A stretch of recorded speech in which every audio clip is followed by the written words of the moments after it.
Your water pump is located at the front of your crankcase on the right side. Right by the oil level plug is a tiny opening. The other side of that opening sits between the impeller shaft oil and coolant seals. If you can see oil, coolant, or both coming out of that opening, your water pump is no longer sealed, and this is how to service the water pump on your 1997 through 2001 Honda CR250. You can change the gasket on your water pump without removing the crankcase cover. But if you need to change the seals, bearing, or impeller, your right crankcase cover must be removed. Start by draining your coolant and oil. I recommend removing the water pump cover while it is still mounted because it might put up a fight. A few taps with a mallet should release the gasket, but do not hit it very hard or in the same spot repeatedly. Remove the right crankcase cover and keep the bolts organized because length and placement is very important. Make sure to remove the shaft side washer from the case and make sure the exhaust valve governor washer stayed in place. Remove the alignment dowels and thoroughly clean the mating surfaces and housing first for two reasons. 1. Cleaning first will save you time and money in the long run if you find damage and need to replace or fix the housing. 2. You can see if anything was damaged during service. Hold the impeller shaft with a box wrench and loosen the impeller with an 8mm socket.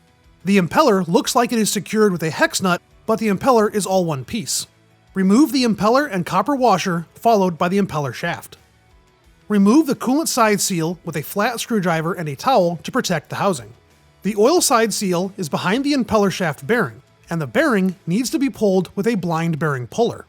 Now, you could, theoretically, punch that bearing out from outside the cover with a drift, but I am not telling you to do that. The impeller bearing is not an interference fit and can be removed and installed easily. Remove the oil side seal with a flathead screwdriver and a towel. Thoroughly clean the seal bores and bearing bore. Pack the new oil seal with lithium grease and install with the open side facing up.